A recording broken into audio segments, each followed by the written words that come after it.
សួស្តីអ្នកនរគ្នាឥឡូវយើងមករៀនអំពីការកំណត់ត្រាកាលវិភាគរបស់បុគ្គលិកប្រចាំខែអញ្ចឹងឧទាហរណ៍យើងមាន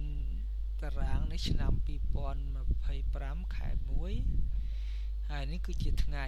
ចាប់ពីនេះពីថ្ងៃទី1រហូតដល់ថ្ងៃទី31នេះជាថ្ងៃជាអក្សរដើម្បីយើងដឹងថាវាចំថ្ងៃសៅរ៍ឬអាទិត្យអូខេអញ្ចឹងដើម្បីកំណត់តារាងដូចនេះអ្នកនរគ្នាត្រូវធ្វើដូចតទៅអញ្ចឹងយើង set up ទី1យើងវាយឆ្នាំយើងវាយខែកន្លែងនេះហើយកន្លែងនេះយើងនឹងមានរូបមន្តមួយគឺរូបមន្ត date គឺ B4 នេះហើយនឹង C4 ហើយនឹង1អញ្ចឹងមានថា1នេះគឺចាប់ផ្ដើមពី1ទៅអូខេអញ្ចឹងនៅពេលដែលយើង not ចឹងហើយយើង enter មក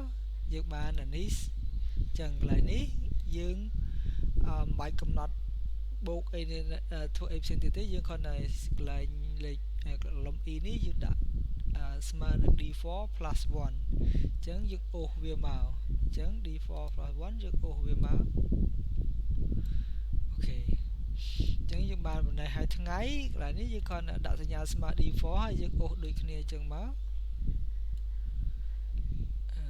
អូខេអញ្ចឹងអូខេអញ្ចឹងកន្លែងហ្នឹងគឺឲ្យយើងកំណត់ថ្ងៃខែអញ្ចឹងបើសិនមកកន្លែងនេះយើងដូរខែដូរទៅដាក់លេខ2វិញអញ្ចឹងវានឹងផ្លាស់ប្ដូរអញ្ចឹងនេះខែ2អញ្ចឹងថ្ងៃអាទិត្យនឹងមកផ្លាស់ប្ដូរតាមអញ្ចឹងហើយបើយើងដូរមកដាក់ខែ3វានឹងផ្លាស់ប្ដូរទៀតខែ3នេះខែ4អូខេអញ្ចឹងខែ4វានឹងដូរមកអញ្ចឹងទៀតអញ្ចឹងយើងដាក់ខែ3ភាសាទៀតខែ3មិនមានបញ្ហាទេអូខេនេះខែ3អូខេអ្នកនរឃើញដូចខែ2ដែរខែ3នៅអត់មានផ្លាស់ប្ដូរអញ្ចឹងខែ5អញ្ចឹងនឹងវាផ្លាស់ប្ដូរឲ្យយើងអញ្ចឹងរហូតដល់ខែ6អត់មាន67អត់មានខែ67ទេគឺវាខែ6អញ្ចឹងវានេះមកថ្ងៃនេះថ្ងៃអាទិត្យអញ្ចឹងវាតមកអញ្ចឹងនេះដល់នេះខែ7អ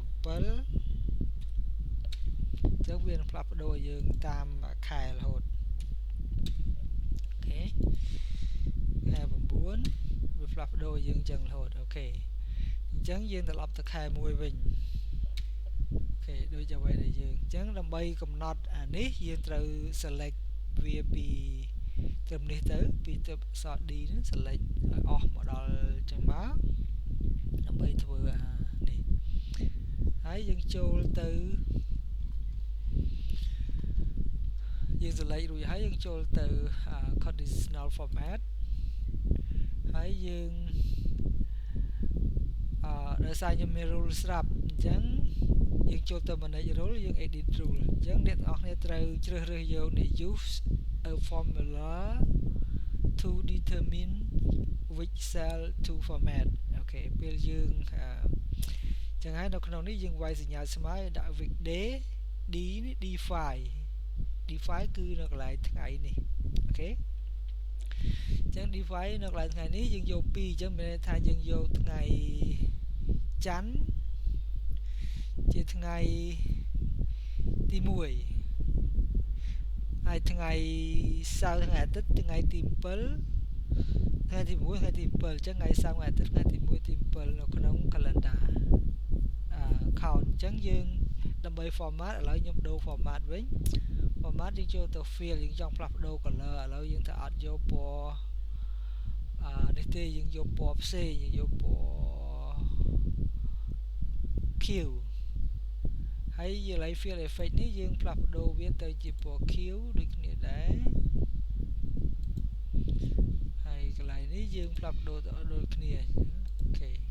អញ្ចឹងយើងคลิก OK ហើយយើងคลิก OK ហើយយើងคลิก OK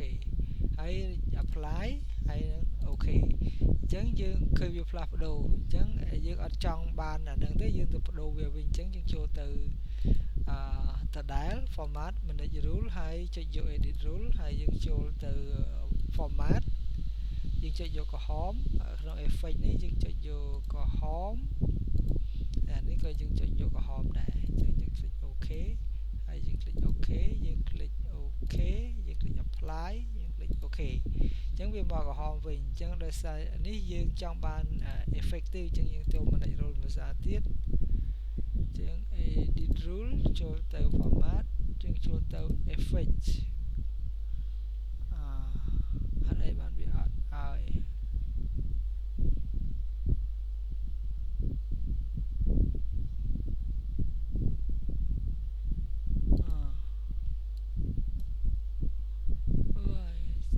two color okay here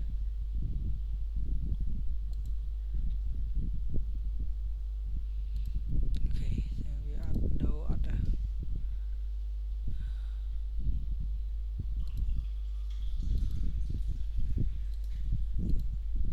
ខេអញ្ចឹងយើងបានក្រហមអញ្ចឹងហើយបើយើងមិនចង់កំណត់ឲ្យអញ្ចឹងទេយើងកំណត់ក្រហមតែខាងលើនេះអញ្ចឹងយើង select តែពីរនេះបានហើយ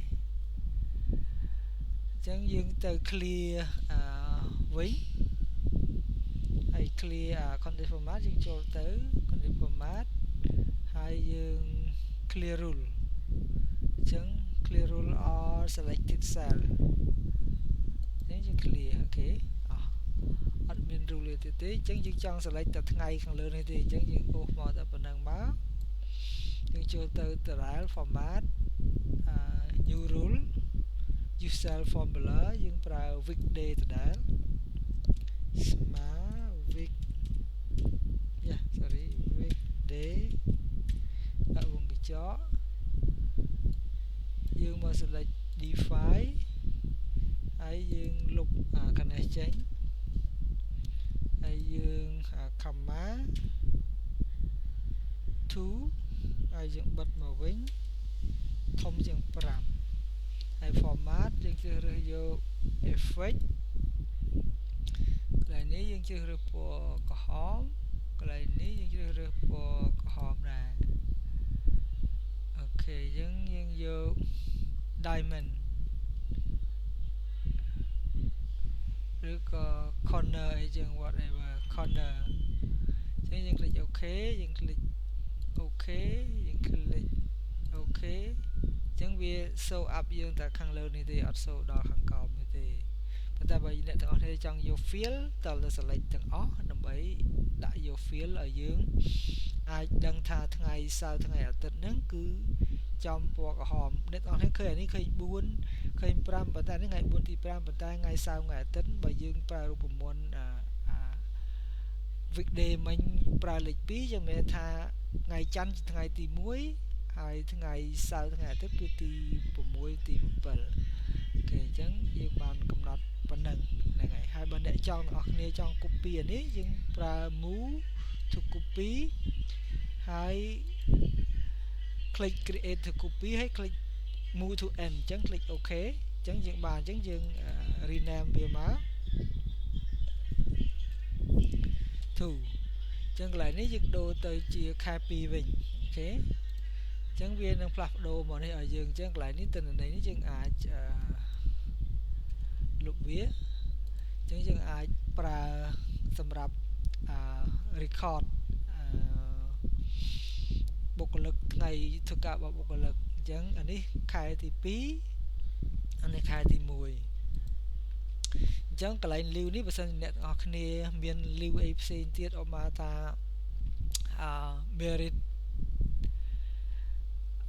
merit day អញ្ចឹងទៅឬក៏ស្អីទៀត leave អី special leave អីអញ្ចឹងទៅយើងអាចដាក់ special leave អីអញ្ចឹងទៅ SPS អីទៅឬក៏មិនយើងដាក់តាមហ្នឹងទៅហើយកន្លែងនេះគឺជា calendar នេះខែ1នេះខែ2អញ្ចឹងបើអ្នកចង់ទុក record នឹងសម្រាប់ពេញមួយឆ្នាំដើម្បីយើង back មកវិញតើក្នុងខែណាខ្លះដែលបុគ្គលិកឈប់ហើយដើម្បីផ្ទៀងផ្ទាត់ទៅមើលតើការ submit report submit អីនេះអមមកទៅគាត់ ឧទាហរណ៍ថាឈ្មោះលឹមសុធាននេះគាត់ submit report នៅថ្ងៃ6ថ្ងៃ7ប៉ុន្តែនៅក្នុង email ថាថ្ងៃ7ប៉ុន្តែក្នុង status របស់គាត់ leave អញ្ចឹងមានន័យថាគាត់ submit report គាត់ពីផ្ទះទៅទេមានន័យថាមិនមែន submit report ក្នុង working day របស់គាត់ទេអញ្ចឹងយើងអាចដឹងអញ្ចឹងពេលខ្លះ audit គេអាច check អានឹងថាបុគ្គលិកយើងគ្រប់គ្រងបុគ្គលិកយ៉ាងម៉េចនៅពេលដែលគាត់ឈឺគាត់នៅតែ submit report ទៀតមិនអញ្ចឹងយើងគេអាចមើលអានេះannual leave ហើយ sick leave នេះសិតតែជា paid leave តែយើងគាត់ចង់ថាថ្ងៃធ្វើការជាក់ស្ដែងរបស់គាត់តែប្រហែលថ្ងៃក្នុងមួយខែដោយសារតែគាត់បាន take leave អញ្ចឹងកន្លែងរូបមន្តនេះគឺយើងរាប់តែគាត់ work day ទេអញ្ចឹងកន្លែងក្រៅពី work day អត់រាប់ទេអញ្ចឹងនេះគឺជារូបមន្តមួយដែលយើងអាចប្រើបាននៅក្នុងការគណនាថ្ងៃធ្វើការងាររបស់បុគ្គលិកអញ្ចឹងថ្ងៃនេះមានប៉ុណ្ណឹងសូមអរគុណសូមជម្រាបលា